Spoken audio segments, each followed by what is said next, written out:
Hey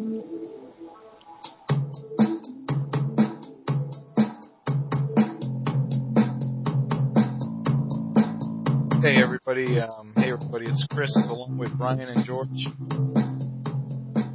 What's up? How's it going? And we are shooting the ish. How's it going, guys? It's going good, man. Boy, we got a lot going on with this Syria. Yeah, I mean, now Russia's getting involved and trying to hammer out a deal where, Assad will pretty much give up his chemical weapons that he has and destroy them for the most part. You said Russia, not Rush Limbaugh, right? That's Russia, not Rush Limbaugh.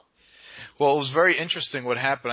I've never seen, at least in my life, a time where the U.S. got themselves into a pickle. Let's call it a banana, like this one. What happened was Kerry goes. Someone asked Kerry a loaded question, saying, what would have to happen for U.S. not to go into Syria at this point? And Kerry said they would have to give up their weapons to someone who's in the UN. So Syria comes back and says, sure, we'll do it. And Russia comes out and says, we'll be the one to take them. Right. So now America's like, oh, shit. So Obama comes out and bluffs back and goes, that works for us. We will have to make sure that happens, though. We'll need an inspector there to make sure that is the case. Right. So everyone does this weird nicey nice stuff, and then Assad from Syria immediately goes out and starts bombing with regular weapons instead of with chemical weapons. Right. And the thing is that I believe that, I'm sure Russia's their supplier to some extent. Like there has to be some type of relationship there as to why Russia would be cool with it initially. I mean, they're very close to each other. Russia then came out, so the Pope even came out and wrote an open letter about war is bad and this is the start of World War III and we can't have this. And he pleaded for for everyone to stop fighting, but he also called for a worldwide day of prayer and reflection on the subject. U.S. does not have a lot of backers, even from its allies, who I guess are a bit fed up with all the different operations. And Putin actually came out with a letter to the American people saying, we want everyone to get along we don't want another Cold War, we don't want another real war, we want everyone to get along, nice. So he did a bit of a PR move and a bit of a power play in this new social media, everyone's friends era. It's kind of like, this is kind of like the passive-aggressive era. I can't explain it. But, so he came out and he says, we don't want war, we want our countries to talk and communicate more and work together, and that's what this plan for Syria to give us the weapons will do. I don't know if you guys were following that or what you think about that. Well, I mean, I just feel like, on the other side of the hemisphere, the Eastern Hemisphere, I mean, they have had such a dark, bloody history that, I mean, I'm quite sure they have to be, war-weary, after, like, hundreds of years of war, you know. This could just be more Eastern promises. If you want to consider it that. I don't know what your angle is. I was just throwing the movie title out there. Great movie, by the way. I love that movie. Yeah, I know what you're saying. And in the past, Brian, the other Brian, our friend, brought this up, is that in the past when Russia got into all this war stuff, they did not fare so well financially. Yeah. So they've kind of learned that when they get sucked in, they don't necessarily do as well as the U.S. with business-wise. Right. I mean, like, remember, way back when they fought, Afghanistan for land, and, I think the U.S. was supplying, the Afghani rebels with, weapons and stuff like that, and they fought them off, sure enough, off their land, the Ruskies. So let me ask you guys, as far as the tension and the genocidal practices within Syria, has that stuff calmed down? Because I'm not very well versed in the subject, to be honest with you. Well, nothing has like come up in terms of like him gassing more people after the fact of the hundreds of thousands of people that he did already. I can understand Obama's concern because on one hand you have this dictator that regardless of whoever's agreeing with you or not, you as the president have to have an ego that says I want to do what I want to do and I want to do what I think is right or whatever, however you want to interpret that. And I also see how, look, in terms of strategy, let's say this guy is testing chemical weapons on his people, right? Mm-hmm. Now, that chemical weapons attack was a success. That was something the whole world saw. So now those other warlike places in the regions who have money, some of them, through whatever means, now say, oh, wow, that person has a successfully developed weapon that they've just shown everybody works. Let's buy that off them. So now you're creating an economy out of these little groups that are, left behind over there fighting.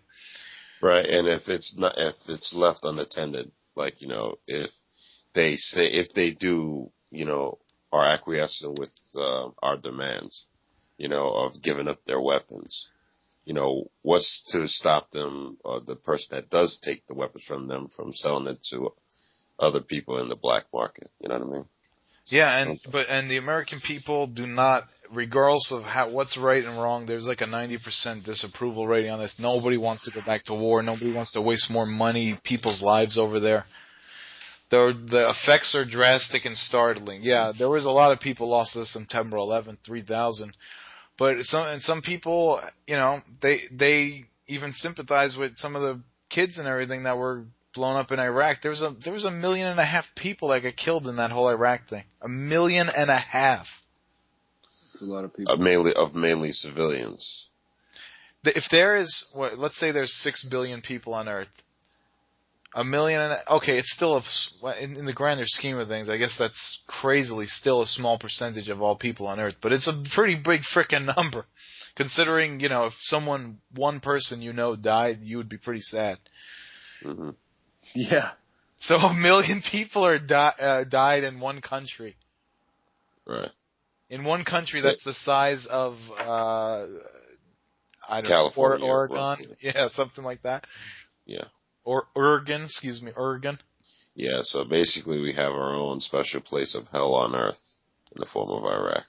I know that. I mean, at the time, I wouldn't say it's stabilized, but but still, it's not a place that people want to go and visit. I heard that people were joking online saying, "Wow, the former KGB enforcer Assad was calling for peace, whether or not it was real or not. He was calling for peace, where the Nobel Award winner Obama was going to get him." Yeah, exactly. I know. How ironic. That puts a weird black eye on that organization, that Nobel Peace Award. Not necessarily just to a president in general, or to give that to a person who will have to make decisions and who have to be, just by the principle of the job, a commander-in-chief. Well, the whole Nobel, the notion of the Nobel Prize is one big irony. Because if you remember in history, I think it's Alfred Nobel. The dude was the inventor of dynamite. And he has the nerve to start giving out awards for people who basically go through life trying to fight for peace. You know what I mean? Yeah. Well, because there's like scientific Nobel Prizes and all that stuff. But then they also, at some point, came up with the Nobel Peace Prize. Right. Courtesy Alfred Nobel, if I'm not mistaken. You're not mistaken, kid. Good. Hey, I did a violent act this week. I killed a black widow spider, smushed him. Was it drunk? It was. I actually got it on camera. I have a fly swatter I got from the 99-cent store that has a flower on the end of it. It's like a grandma's fly swatter. It has a fake flower glued on to the end of the fly swatter to give it more weight and beauty. And man, I got a killer instinct on this thing when I saw it hanging there. Because black widows are poisonous. They could, you could die if you get bit by one of them. Right. And I pulled out my camera to record it, and the video looks pretty funny. Maybe I'll send it to you. It has me just smashing the hell out of it, and the guts and the gooiness just streamed out of him. Right. Well, you saved me a question because I was about to ask you, why would you kill it when, it's good for, like, catching, like, flies? I know it is, but it was right outside my window. And usually with the other spiders, even as scary looking as they are or whatever, I always leave them. Or if they come in, I kind of like brush them outside the house. But in this case, it's a black widow and it's right outside your window. I mean, my couch is on the level of my window. If I put my hand up there and I get bit, it's not worth it. That's one of those things where it's like, sorry, I gotta discriminate against you, Black Widow. Goodbye.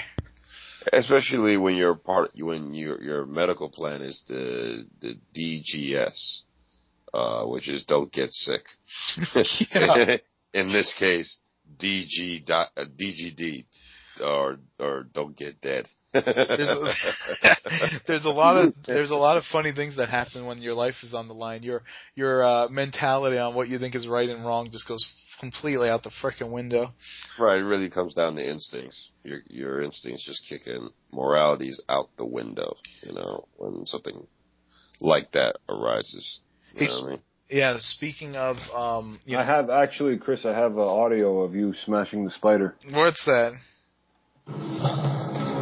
Halt! Smash! That's a pretty good smash. Mine was more like fruit smash. Why does that remind us of a mutual friend of ours? I don't know why.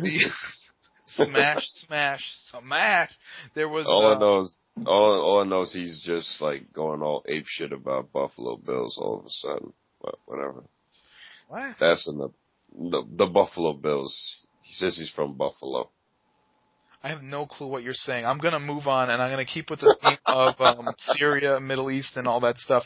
Okay, so apparently earlier in the year, September 11th just passed us, and earlier in the year, a group of people submitted a permit to be part of what they were billing as the Million Muslim March in Washington, D.C. So they got the permit.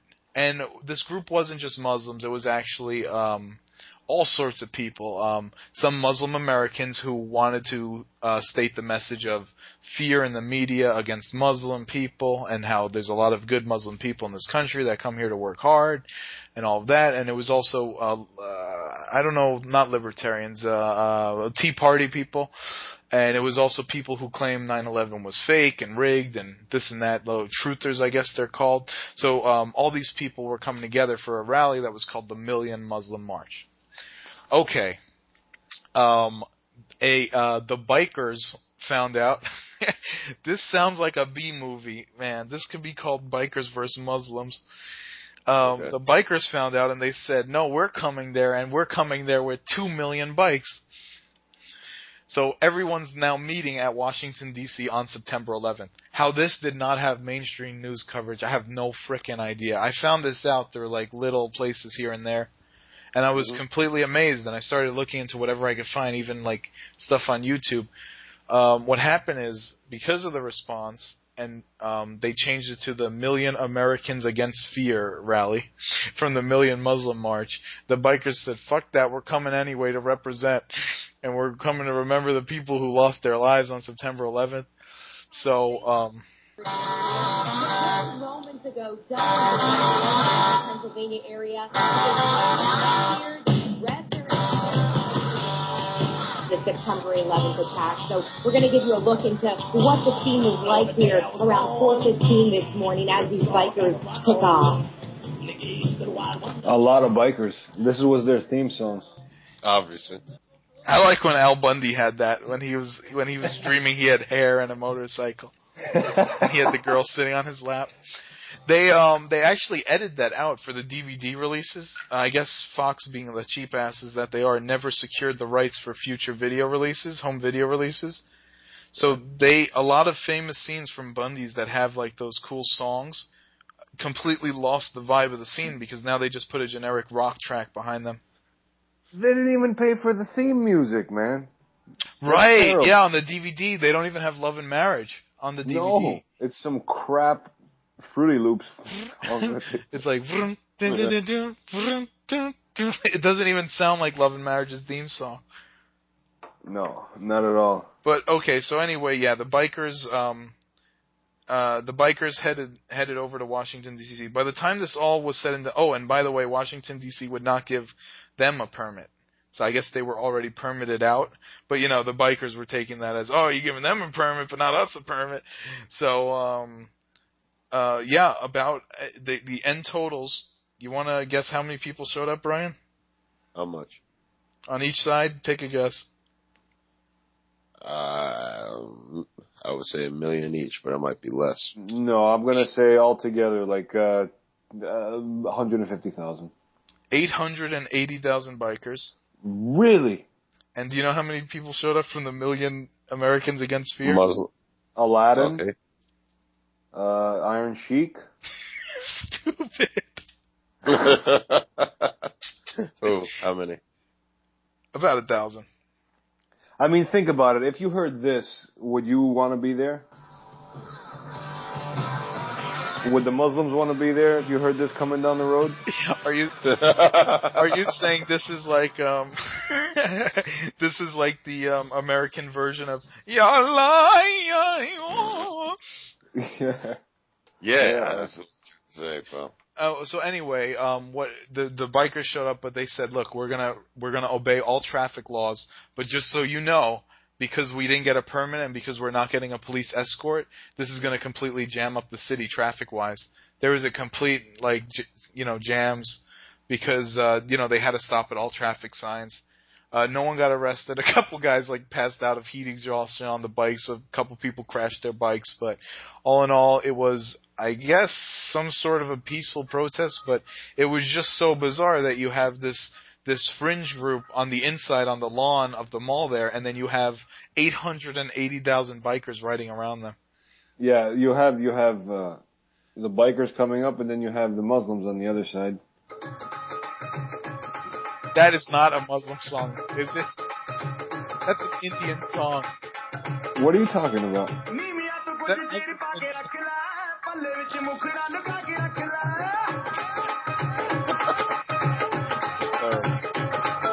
I don't know about you, but I know which one sounds more fierce.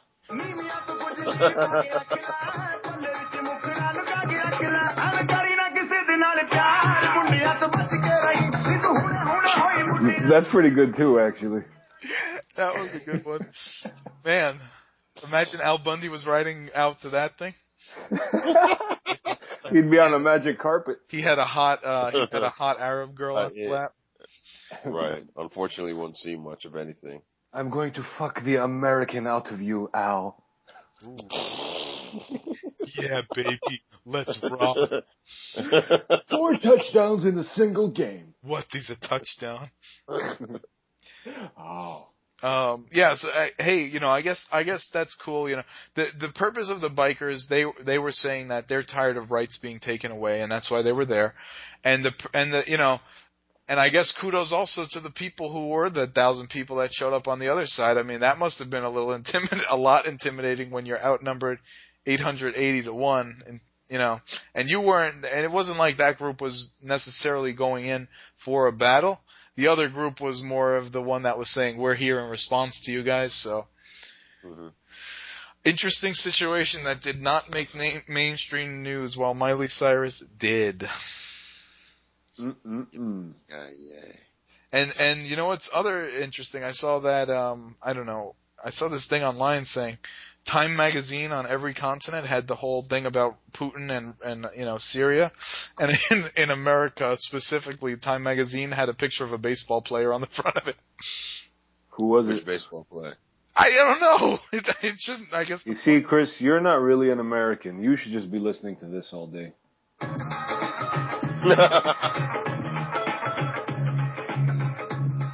Yeah, I'm going to put on my Super Fun Night outfit with my glowing bra and listen to that. Well, it's either that or house music, and that's actually, agreed upon with Christian and Muslim nations, to be honest with you. Yeah, everyone likes house music, I know. Oh, yeah, and then I had a friend of mine gushing about this event called the Tomorrowland. That's going to be in Germany, right? What is that exactly? It's house music on a larger scale. Larger scale? Well, put it this way. If the Electric Zoo was the appetizer, as an event, then Tomorrowland is the main course. Okay, I see. Well, is that only in Germany? No, they're moving it. They're gonna have one in Atlanta. Oh God! Really? When I read the most ridiculous story, when Chris D was in that day, there was a German bodybuilder who snuck onto the German chancellor's private jet and was naked, raving by himself. A bodybuilder. Yeah. That's awesome. They found him with like ecstasy and weed on him, and he was raving naked by himself, a big ass bodybuilder on the chancellor's jet. You got that Molly flow. Yeah, why not? Why not? Fuck it. It's the end of the world. Why not have fun? That's what I say. World War III. Well, we'll see what happens. I mean, now, do you think that the mainstream news didn't cover this because they thought it was not going to be an issue, or they didn't want to incite, like, people to fight when there was no reason to fight, or what the deal is? Yeah, I think they were trying to avoid any issues, but then again, it would bring in ratings. You know, Americans right. Isn't that what they versus want? Muslims. Don't they constantly do nasty things for ratings anyway? I think it's because it was in the nation's capital, right by the White House and whatnot. I think, Secret Service and whatnot said, hey, hands off this. Hey, Ted Turner, get lost. Yeah. Rupert Murdoch, you focus on other things today. Yeah, Ted Turner puts WCW in a suitcase and just walks away. What else? Oh, I just want to tell everybody out there, thank you for supporting the show. We have Facebook.com/shootingtheish, YouTube.com/shootingtheish, shootingtheish.com, shootingtheish@gmail.com, so that's shootingtheish. It's a podcast, so we could say the word shit, but we're trying to keep it classy here. That's a lot of ish. Yeah. There's a lot of bullish. Shit on me. So thank you once again. Thanks everyone for supporting the show. You know who you are, all three of you at this point. But in the future, no, I'm just joking. We have at least 8 listeners. Well, you know what though? Got to think about it from the future. People listening to this on the archive, we could have a huge audience. They're just from the future. Well, I live in the now. It could be that alien that messed with the satellite. He could be listening. Yeah, he was in the spaceship. Oh, my second guess was going to be the hot chick from Species. Oh yeah. Could you imagine? We never think about what if an alien that visited our country was like Al Bundy, who had just run away from his wife. Like, what if the alien was not supposed to be here but ran away because of a certain reason? Like, he couldn't handle the anxiety of Martian living anymore, and he just had to get the fuck out, no matter what the cost. I'd want to talk to that alien. Yeah, like, what if the alien is not a killer, is not an advanced brain, but just like a deadbeat stoner from their civilization? Like just a Martian drifter. Like, hey man, can I have like $5? I'll pay you back like Tuesday or Wednesday. It depends when I get when I see my friend, and if this girl calls for me, I'm not here, bro. So yeah, right. I'll pay you in Martian currency, which was a hell of a lot more than the currency you have on this planet. Imagine they come here and they're scammers. Like, I'm the prince from Martian. And I'm a Martian prince, and if you give me $5, I'll pay you back in $1 million space bucks. Right. Space currency. And actually, you can stretch out that one space buck. Let me show you a fantastic investment opportunity on Mars. It's a pyramid scheme, but it'll actually work for you. That would be, who knows? We don't know what to expect. They could be scammers. Primerica. Right, hello, I'm from Primerica. Hello, our Martian baseball team is trying to get to the national finals in Los Angeles, and we would need $5, please. We need new outfits and new bats. Hello, sir. Would you like to buy some Skittles or Snickers or Butterfinger to help us reach our destination? We are traveling across country via foot. I still get to see them on the train, to be honest with you. They're out here too. They're out here too. Except I just think they're just selling candy. These kids. Hello, human. Thank you for answering this important call. We need to refinance your home. What is your social security number? Or the alien calls in. Do you have diabetes? I knew that guy wasn't human. Yeah, he's good. That mustache is extremely well groomed. Who are some people on Earth who are who you would be able to pass as alien? Who are some people like Ryan Seacrest or who? Obama has a little alien, looks a little bit alienish to me. You think he looks it or acts it? Looks it. He's a good actor, so he doesn't act it, but he looks it a little bit. He looks Wait a minute, who's a good actor? Obama. Who's a good actor? Obama's a good actor, man. Yeah, he almost beat out Don Cheadle for that one role. Yeah, but Don Cheadle was at the fight last night. Obama almost got that Iron Man role, actually. He almost got, what's that character's name?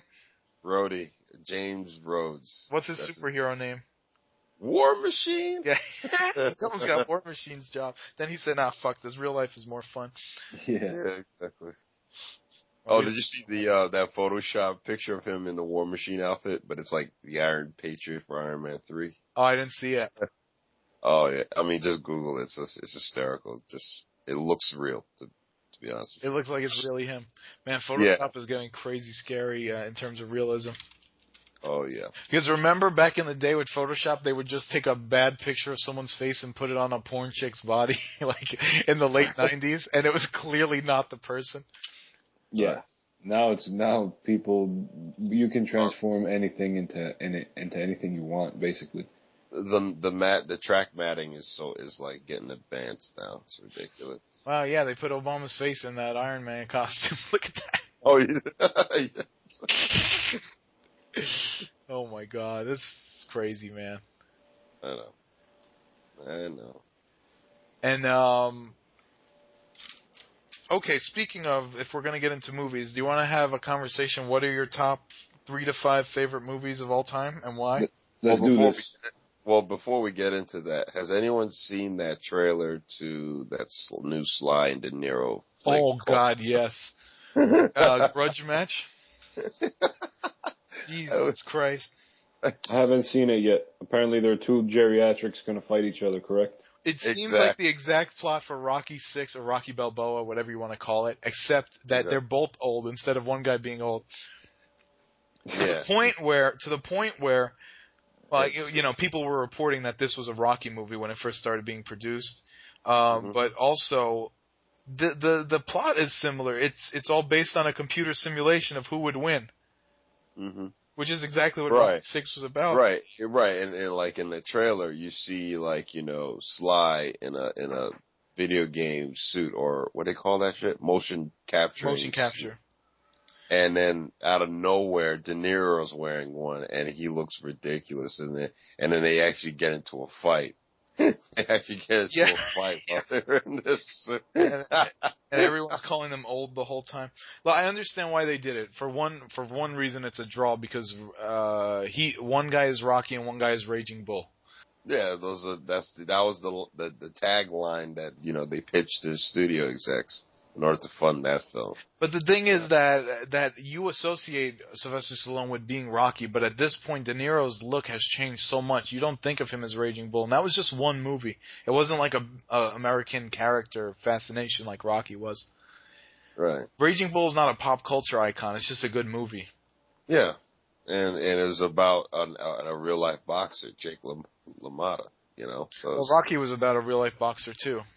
Kind of. Yeah. Oh, yeah, kind of. I forgot the guy's name who went the distance with Muhammad Ali. That ESPN 360 or whatever, that E60 documentary on him is quite good. 30 for 30. On who? His name is Chuck Weber. Yeah. Okay, that's the fighter, right? And that was the original Rocky. Who Chuck Weber is like a bitter old dude. He claims that Rocky owes him money and stuff, and I guess I would be too. You made a movie about what you thought was my life, and you got super rich off it. That's true. And both are fantastic movies in their own right. If I had to pick one, to watch over and over, that would be tough. Rocky is more of a feel-good movie, so yeah. if there was anyone not as depressed as you, they'd probably pick Rocky. Yeah, I think I'd go for Raging Bull. Not an animal. I'm not an animal. Why? Why? What do you call it? Yeah, so the other thing about this is, what did we talk about? Okay, so De Niro and Stallone. The other thing about this is, why not just make a Rocky movie? I mean, come on, that's what the fans will pay. The fans will pay to see this too, but don't you think that the fans want another Rocky movie? I think it'll come. And they got that Creed movie coming out. Yeah. Because you know what's also interesting? The fact that, Harrison Ford is actually doing a Stallone flick. That, when 30 years ago he would have been caught dead, working with this guy. Really? Yeah, Harrison Ford. Yeah, he's really bouncing around these days. I know. Like, he's just, taking whatever he can get just to stay relevant, which is cool. I guess, when you reach that age, when you've been popular for so long and, you're like kind of like on, I wouldn't say the tail end, but when you're a little bit more advanced years of your life, you just want to stay relevant. Well, I think the other thing that Sylvester Stallone and Schwarzenegger is realizing is that no one has, other than The Rock, no one has replaced them. The next generation, what's his name? Jason Statham is almost like the what's his name? Charles Bronson style. Yeah, exactly. Yeah, he's like I mean, if Jason Statham came out in the 70s, he'd have fit right in easily. The only person that's got up there with Stallone or Arnold is The Rock. That's the only one. I'm talking about big box office sort of thing. Draws, yeah. I would say that. The one that you don't mind if he's in the stupidest thing or saying the stupidest thing, you still view him as the superstar. That's true. Because remember, in the late 2000s, they were trying everyone. I mean, look no further than Total Recall to see that they tried every skinny actor to be an action star. But the thing is, with a skinny actor, you start picking it apart and judging it when there's a big Rambo-looking guy on screen. Even if it's the stupidest thing ever, you're like, wow, he's jacked. That's true. So what are your guys' top 3 favorite movies? And a short explanation as to why. I forgot we were. Well, I'll start first. I mean, now I could go with some Spike Lee films, but in terms of right now, like what I could watch over and over again and not get tired of, in no particular order. Don't say anything with Nicolas Cage, please. Don't say anything with. Shut up! I'm not. Snake Eyes, kid. No, I was gonna say High Noon. Okay. I like. Because, at Mega Mountain? Shut up. Shut up. All right, so you had High Noon at Mega Mountain. That was one. High Noon, 12 Angry Men, and for good measure, Blazing Saddles. Okay. Yeah. All right, and why? What are the reasons? Well, High Noon, I like because, I like the premise of the dilemma that's being presented in the idea of this ex-marshal who finds out artist who comes back and threatens the kids, right? Ex-marshal, as in he was a marshal for the town. We're still talking about Mega Mountain. No, we're talking about High Noon. Yeah, brother. No, it's called High Noon. Oh, okay. Oh. I know you guys are messing with me. All right, sorry. Okay, 1952, Gary Cooper, High Noon. Yeah, and I just like the premise in terms of this guy trying to rally the town behind him to get rid of these 4 killers that are willing to pretty much do some damage. Yeah, it was very interesting that you had an impending sense of doom that the character did not have to deal with, but he was sticking around just to see if he could get some help, but was not getting any help and was not leaving. Exactly. So it was like you're choosing to have an impending sense of doom. Well, he figured that if they ran away from it, he felt like they were just going to keep coming after them. So it was like now or never. You know, that was his I choice. guess so. His option to run away was really good. He had a new hot Swedish wife of some sort who was waiting for him in a carriage, and they could have just been in the next state or whatever. Right.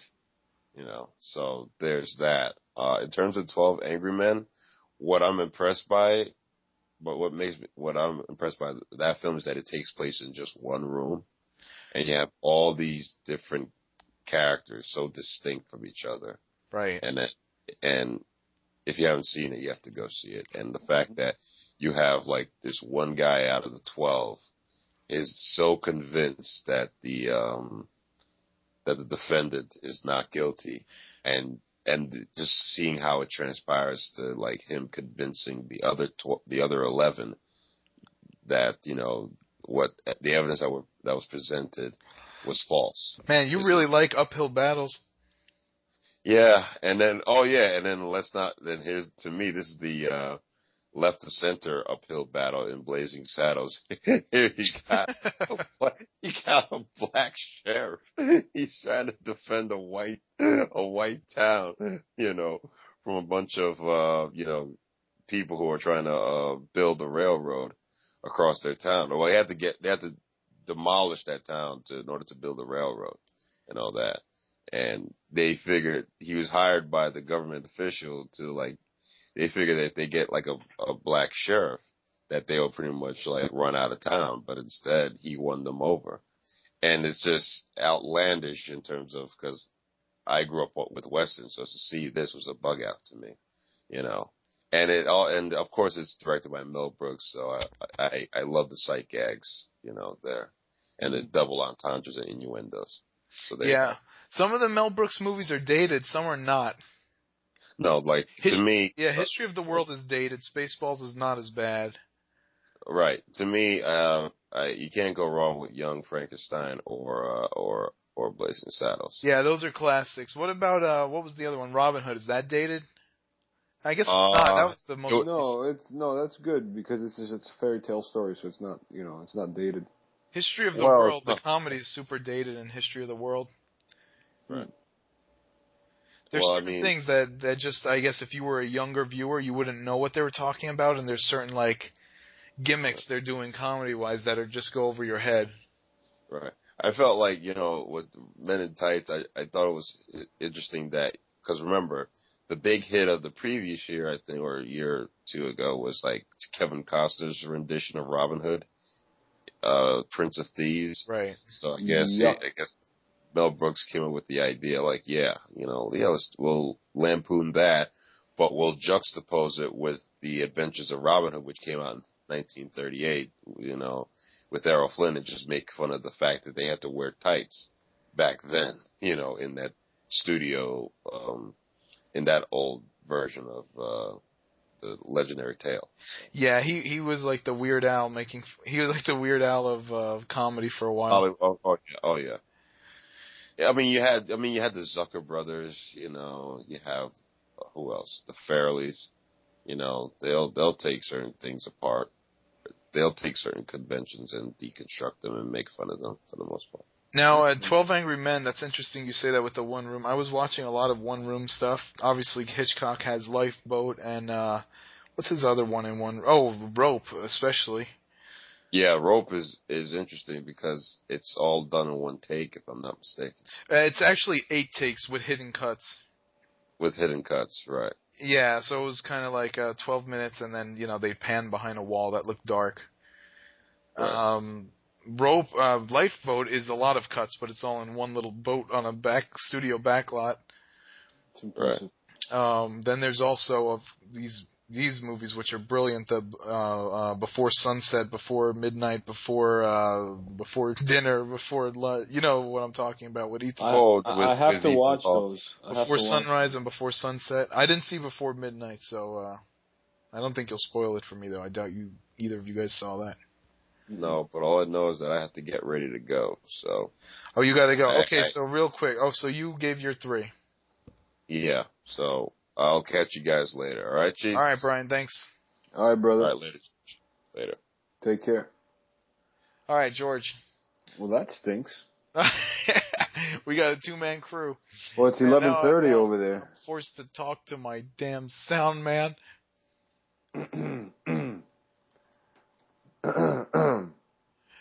Do you even know how to talk, or are you just a sound man? What?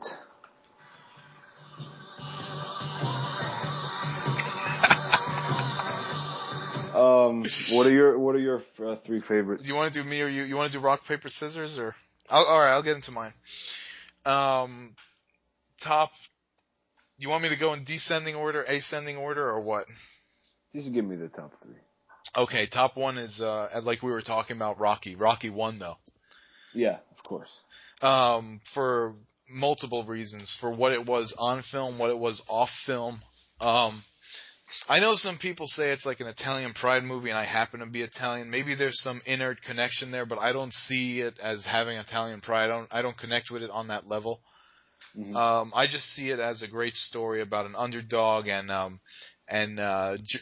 you know, the human spirit and how anyone, regardless of position, could do something to make themselves feel good. Yeah. And winning is not always, you know, what the American dream defines as winning. You don't have to win the Super Bowl to have success or to find success or to find value in yourself and to have a happy life. And obviously, if you're in the mood to work out, what better inspiration is there than this movie? You could look at it from a workout angle. They got more and more crazy with workouts as they got on. Rocky 2 had a bigger workout scene. Rocky 3, he was ripped and skinny, and then Rocky 4, he was ripped and big. And then by the time Rocky 4 got around, I can't even consider those movies films. They were more just like movies, entertaining movies at that point. Rocky 4 is the ultimate workout montage, ultimate workout soundtrack. Basically. How do you have 2 workout montages back to back in a movie? I've never seen that before. Neither have I, but it works. Yeah, and the Rocky 1, just in the fact that it was such an honest piece. And look, I'm not saying Sylvester Stallone is a great guy. I don't know the guy. But in terms of what was going on in his life, with Rocky 1 through, with all of them to a certain extent, besides 5, because it didn't really connect well with anyone. But there was always a theme of, it was a reflection of what was going on in his life. In the first one, he was Rocky in terms of, let's take the metaphor of boxing being Hollywood or whatever. He was a guy who was running around. He had a couple ideas, but nothing was getting done. So he came up with a really good idea, and he happened to get it done. And you know, who out here where we live doesn't have that dream to some extent. It's true. Then you have Rocky 2, where people are saying, "Oh, he was a one-hit wonder. Can he do it again?" You have Rocky 3, where he's the champ, but things could start slipping. And then you have Rocky 4, where he's become some sort of cultural icon, which gets goofier. It gets goofier and goofier. After Rocky 2, it got pretty goofy. With, you know, once you had Rocky fighting Hulk Hogan, obviously the game had changed. But in terms of a raw, great characters, 70s direction, a lot of people don't realize that how good Rocky 1 is. They just view Rocky as what it became, and that it's just a dumb boxing movie that guys like. The movie has almost nothing to do with boxing. It's completely character-driven. The first act of that movie is an hour or more.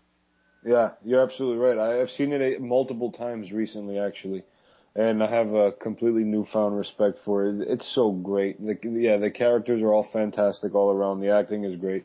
And Sylvester Stallone is really good. You can't say that about him in many movies, but he's just really, really good and believable and likable, and he was like the lovable loser kind of guy, you know? Right. And who doesn't know someone like that, or who does not feel like that? That answer is no one. I know.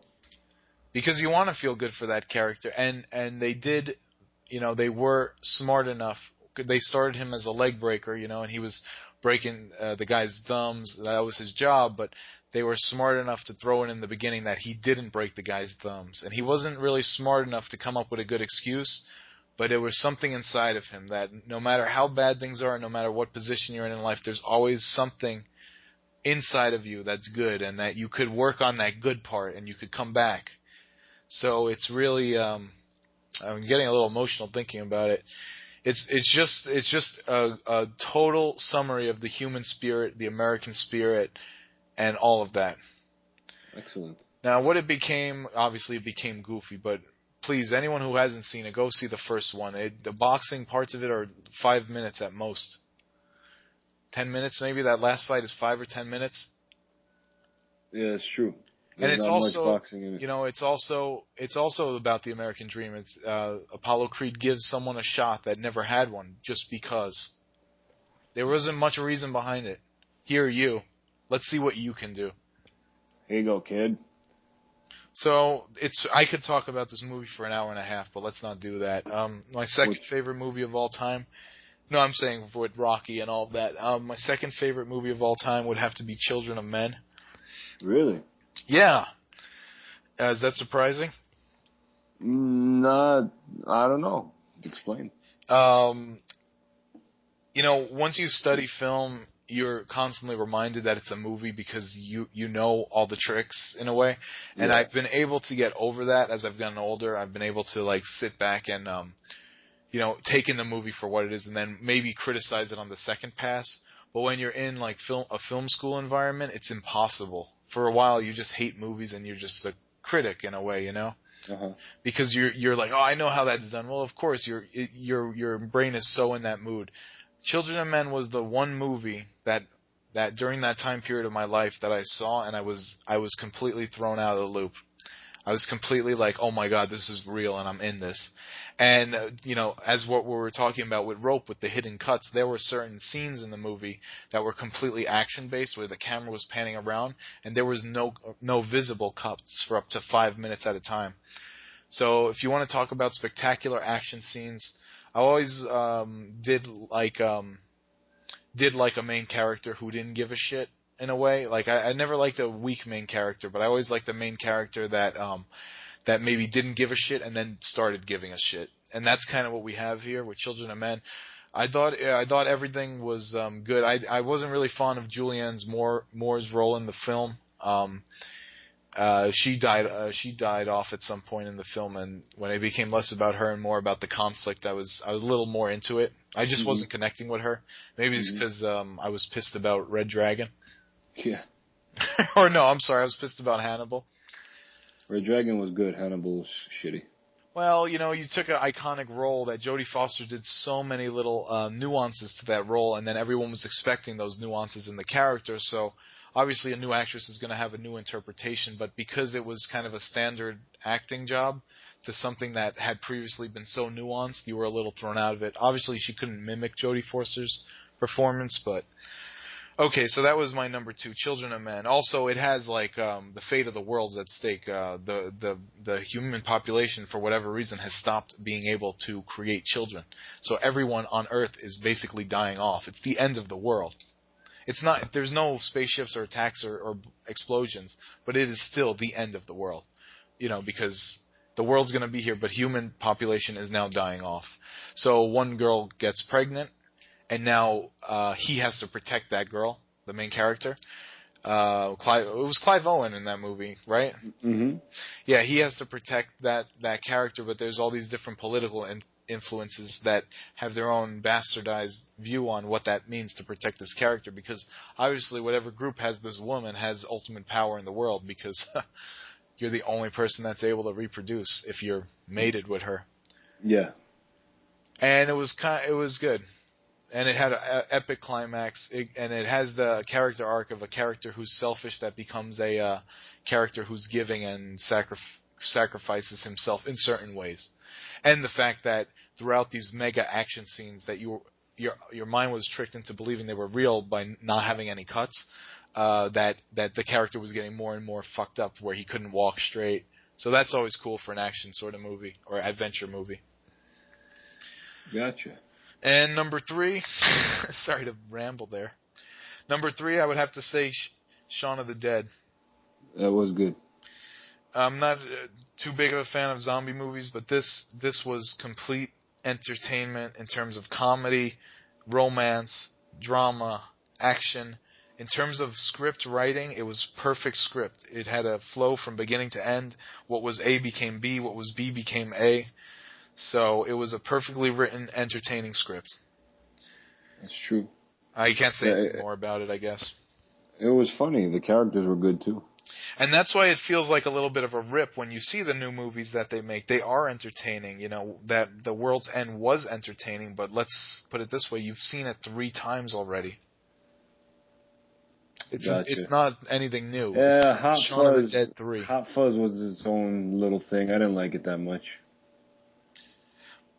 Yeah, Shaun of the Dead. I mean, and the sidekick that was like as the end of the world was going down. You had the sidekick who was the weed dealer who wasn't too concerned with the situation, was still trying to like deal weed and just be like a ghetto guy in the neighborhood. That was a funny character. But you know what I really liked about it is that you had this character who was, in conventional terms from society, like not a drifter, but like a loser, let's say that. But some of these characters you see when the end of the world happens, they're the one who will survive, you know. So when survival instincts are tested, maybe in other progressive ways of humanity, this character does not fit in. But when it comes time to survive, this character will outlast everyone. Yeah. In Simon Pegg's Sean character. That's true, because he's just oblivious. You could, do this. Here's another thing you could do with this movie. Watch this movie on the influence of whatever you're into. Coffee? Watch it on coffee. Watch it on booze. If you like weed, watch it smoking weed. Every time. It's completely entertaining. It is. I agree with you. So those are my 3. And I mean, we could, just real quick, I'll give you my 4, 5, and 6. I won't go into them, though. Maybe a tie for 5th place or 6th or whatever would have to be Casablanca and Ghostbusters because they're classics and the replay value is endless on both of them for different reasons. That's true. And they are the best movies of their genre of all time, romance and comedy, in my opinion. Mm-hmm. Ghostbusters, completely entertaining twist on sci-fi, and Casablanca being the tragic love story, which we don't see a lot in Hollywood. Everyone wants that happy ending. No, you're right. We need more tragedy. We're going to get on that, Chris. No, tragic love stories always are more... Anything that's tragic is more poignant at the end of the day. Of course. Which is what European films understand. American films do not. We need to feel good. Which is what you'll understand when I choose my 3 films. Okay, and then real quick, my number 4 is WALL-E because I don't think I've ever been touched so much by a movie. That was good as well. I liked it. For a cartoon, absolutely. Yeah. Another perfect film start to finish. The third act was a little short, which was weird for a movie, especially one like that, but it was only the third act. I timed it was 12 minutes. Really? The ending of WALL-E is 12 minutes, but I've never been so emotionally engaged in any sort of animated movie. And how poignant of a movie too, to see that everyone's getting fatter and no one's caring about the earth and we're gonna have to eventually leave it and everything's falling to crap. And the music was perfect, the cinematography, whatever you want to call that, cinematography of animation was perfect shots. I would put that as a perfect movie in my mind. Cool. So that's it. What about you? I enjoyed it very much. Now don't name 3 porns on me. I don't have those as favorites. I don't know what the names are. I know, you just forget about it afterwards. Yeah. While you're watching it, you're like, oh, I gotta remember this one. And yeah. Then 5 minutes later, you're like, fuck, I don't know. If you remember that the porn you watched is called Big Lips Lesbian 6, then you have a problem there. Yeah, I have enough problems besides the porn. You got 99 problems. And porn is one. Okay. But I'd say, okay, in no particular order, but I'll give my justifications. Terminator 2. Okay. In my eyes, single-handedly the best sequel to a good original movie. Better than Godfather 2. And you know what? I love Godfather, but Godfather 2 is not better than Godfather 1. It's a fantastic movie, but it's not better. I agree with you. Story structure's better in the first one. Yeah. But it's just, overall, it's not a better movie, but Terminator 2 is just fantastic. James Cameron, Arnold Schwarzenegger that was basically the descent of his peak, I'd say. That was right when he was at the top, on the way coming down, so he was still Arnold. You know, Edward Furlong, who's disappeared. Linda Hamilton, who's fantastic. T-1000, what's his name, John? No one knows what his name is. You'll see him in other things, and everyone's like, there's T-1000, man. Yeah, John Patrick, I think his name is. Yeah. Overall, in my eyes, that's the perfect action movie. Absolute perfect action movie. Yeah, that's true. That is the number one perfect action movie. It's crazy, just like we were talking about in the last episode about even though your eyes should tell you it's fake, you're still so engaged. Yeah. Those scenes where they're on the motorcycle, it's so clear that it's not Arnold, but you don't care. Exactly, yeah. Especially the one where he's basically jumping off into the LA River. That's not Arnold. It's obviously not Arnold. But you're just like, oh shit, look at Arnold. Oh my You know? God. Yeah, it's just great. The James Cameron was so ahead of his time. When you watch it now, you kind of sorta can see that it looks fake, but that came out in 1992. But those CGI are used responsibly. CGI used responsibly still looks better than any new CGI used irresponsibly. You're absolutely right, because it was very tasteful. Here's what you need to do. CGI needs to be icing. You can't be on a CGI boat, because then you know, oh shit, no one's moving right because the boat's not moving right. But if CGI is like blood coming out, it's better than, having your foundation be CGI. Absolutely. And the story was fantastic. I mean, the bad guy in the first movie comes back as the good guy in the second movie. And Linda Hamilton, who's the main character, is scared shitless until she realizes that he's here to help. Right. And he basically is dragging them through, they were in LA, and then they went to New Mexico to the black guy's house to kill him. And his sole purpose was to protect the kid and to protect Linda Hamilton. And at the end, basically, when his job was done, he terminated himself. He's like, I'm here, I'm done, I gotta go now. And that was just wrenching, heartbreaking to me, always. It's always weird when that movies make you feel emotions for a robot. Right? But you know what? Again, a strong main character. Well, okay, time out. Who is the main character of Terminator 2? Arnold. Is he though? Isn't Linda? It seems like Linda Hamilton or the kid or something. Because Arnold, I mean, it's not like anything changes with Arnold. Either way though, even if it's Linda Hamilton, a strong lead character, strong. Why would you want to believe in a pussy? That's the thing I don't understand about a weak main character. I'm just not into that. Yeah, sometimes it works, a lot of times it doesn't. But to me, that has to be my top favorite movie. I mean, I grew up watching Arnold and all that. It's just perfect from beginning to end. The score is fantastic. Yeah. Instant replay, always replay value. Yeah, you can put that movie at any point in the movie and you could just watch it and just be brought into that world. Godfather's like that too, and I acknowledge that Godfather is like the best movie ever made, but it's not necessarily my favorite. I acknowledge why people believe it is the best. Yeah, absolutely. I agree with you. I agree with you. It seems sort of cliche to say it's your favorite movie at this point. Yeah. The other movie I would have to say that's infinite replay value to me, and it's just beautifully shot, well acted, well written, is Seven. Right. By David Fincher. I haven't seen it in a long time, but I know it was good. I remember the climax especially.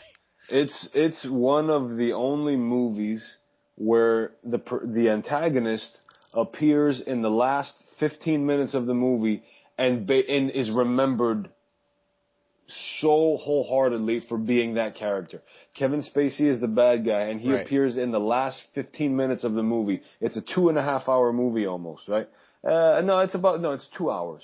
2 hours. He's in it for the last 15 minutes, and his character left such a mark on that entire piece. Wow. That is just fantastic. You're getting emotional. Yeah, it's very well acted. It's well written. David Fincher directed it, who's fantastic. He's done Fight Club, Social Network, so many other things. The way it looks. I'm a very visual person. I like to have aesthetically pleasing things to me. It's just the entire movie itself, the way it's shot, everything, the cinematography is perfect. It's raining the entire time. It's dark and dingy. It's fantastic. I could watch that every day if I had to. And after that, you'd give that a Chernobyl 3 thumbs up. Yeah, right. I would have to say. This is tough. I have trouble picking favorites of anything. Those of you who know my history. But the third one, as far as gangster movies are concerned, because they're just everyone's go-to thing, I would have to say Casino. Casino is number 3? Casino would have to be number 3 as far as this list is concerned. I can watch that every day as well. It's got De Niro. It's got Joe Pesci, Sharon Stone. Sharon Stone plays one of the best crazy woman roles in the history of film. That's why you like it. Yeah, I'm obviously drawn to unstable women. For those of you who know me, I do love those kooky girls. Kooky, me want kooky. Right, but it just feels like it's almost two separate movies put into one. Yeah. And I love that feeling because it just brings you into a new world, a different perspective. The score is also great. Martin Scorsese, I mean, what bad things can you say about the guy? Full Metal Jacket was the one where they clear-cut made it two separate movies, basically. Yeah, that one as well. It's just basically two separate movies. Those have to be my top. I have a few runners up at this point. As far as comedies are concerned, I would have to say Kingpin. Okay. Kingpin is definitely. It's got two of my favorite actors. Oh, two of my favorite actors. I'd say Bill Murray and Woody Harrelson. And Bill Murray is just hilarious. He plays. Yeah, Bill Murray's. You know who's getting the Bill Murray vibe now, and that anytime you look at him you laugh, is Rob Corddry. That's true. It's like anything he's doing, anything he does, you're laughing. Bill Murray does not have to do anything. Bill Murray could do like almost nothing, and you're laughing. At this point, that is true. I mean, there's also One Flew Over the Cuckoo's Nest, who, in my opinion, is Jack Nicholson's best role. Oh, that was a great movie. Yeah, Jack Nicholson. There was a report that he was losing his memory, and then his agent came out and says that's not true. He's just waiting for his next role. So, some sort of Hollywood political drama is going on involving Jack Nicholson. Hollywood shenanigans. All right, that's not even worth making this. I don't even want to break up your list for that news, but I mean, at this point, I think that's what would round. Godfather, of course. That movie is a legendary piece of film. I love that from beginning to end. Godfather 2 also. Godfather 3 should be eliminated from history. I think, even a standalone film, it's not good. They might go the Rocky 6 angle and not make Godfather 4 even have the 4 in the name. Oh, Rocky 5 is the equivalent of Godfather 3. Yeah, those are like, those are franchise killers. And at that point, Rocky was so hot, they could have made anything. They just needed to go up. They needed to bring it to the next level. They went down. They went down. Also, you like Terminator 3. I think it's a terrible piece of junk. I mean, here's the thing. When it came out in the theater, it wasn't like they were playing Terminator 2 in the theater. So if you wanted to go see Terminator in the theater, it was Terminator 3. Of course. Yeah, I understand that, but it's just not a Terminator movie. Man. It just strays. It doesn't have the Terminator feel. I mean, Arnold was at one point wearing star sunglasses and like dancing. Yeah. Well, it did have Arnold. You can't even say that about the next one. No, yeah, it was Terminator Salvation was just an action movie. The crazy thing about Terminator 3 was that Arnold was the governor when he made that movie, and Arnold put in $1 million of his own money to finish that movie. Yuck! Should have kept it. To finish that scene where the truck was ripping apart the side of that building. There were cool instances in that movie, but craptacular. Well, it's nothing compared to the T-3000 or whatever she was interesting. I mean, it was. Here's the thing: it's all about villains. Look, Ivan Drago. You cannot beat that villain in Rocky IV. Same thing with T-1000. That villain is unstoppably tough. So in Terminator 3, you have the woman who the only thing she could do, she's a Terminator, but the only difference is she could spin her legs backwards. That is nothing compared to the fact that T-1000 could turn into a puddle and then turn into a knife and kill you. He could slip under your door or through your drain, turn into a knife and kill you while you're in the tub if he wanted to. Technically, the chick Terminator could do that too. Oh, she could. Oh, right. Yeah, there was some. You're right. It was bad compared to number 2. It was bad. T-1000 could take liquid and metal form, but nothing mechanical. The chick Terminator could be mechanical parts as well as liquid and metal form. Okay. Yeah, it just didn't seem as T-1000 was just. I guess. Yeah, and to be quite frank, you're not going to be scared of someone you want to fuck. To be, excuse my French, I wanted to bang the chick Terminator. I see what you're saying. Maybe she should have been the good guy or whatever. It puts someone scary looking. Also, you have a movie like Terminator 3 where the plot invalidates the plot of Terminator 2. I hate when people do that. I hate when they do that stuff. I know. It completely makes it irrelevant and invalidates it. You're right. And hey, I'll take a prequel. I don't need a sequel that fucks up the flow. That's true. Come on, when a movie ends open-ended or in a moment of grandeur, that leaves you thinking about what happens next. That's what builds the hype to some of these big action-adventure sort of movies and their legacy. And then when you make a sequel, regardless of what the sequel is, you invalidate it because you completely remove the question of, is the world destroyed or did the world prosper? You're like, oh, actually, this is what happened. All right, that's cool. Yeah. Exactly. And the fact in Terminator 2, the point was for the invasion or whatever not to happen. And then in Terminator 3, they say, oh, no, that just set it back 10 years. Come on, how cheap are you going to make it? Yeah, that was cheap. Yeah. That was basically punching someone in the back of the head when their mom calls them in for dinner. That's what it was. Yeah, it was just complete crap. So, okay, that's it. I guess let's wrap it up there. Yeah. So your favorite movie was Terminator 2. Brian's was High Noon. And mine was Rocky. Wow, 3 different decades, 50s, 70s, and 90s. Look at that. I know. So a lot of people are shocked when I say Terminator 2, but I don't know. That's just my thing.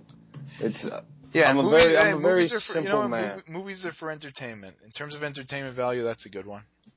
I agree with you. All right, everybody. Thanks for sticking around for Shooting the Ish. Let us know if you have a favorite movie that you want us to talk about. We'll watch it and review it. We're at shootingtheish@gmail.com. You could reach us, send us a message through YouTube or our Facebook as well, facebook.com/shootingtheish, youtube.com/shootingtheish, or check out our website to see any of the archives at shootingtheish.com. Thanks a lot, guys.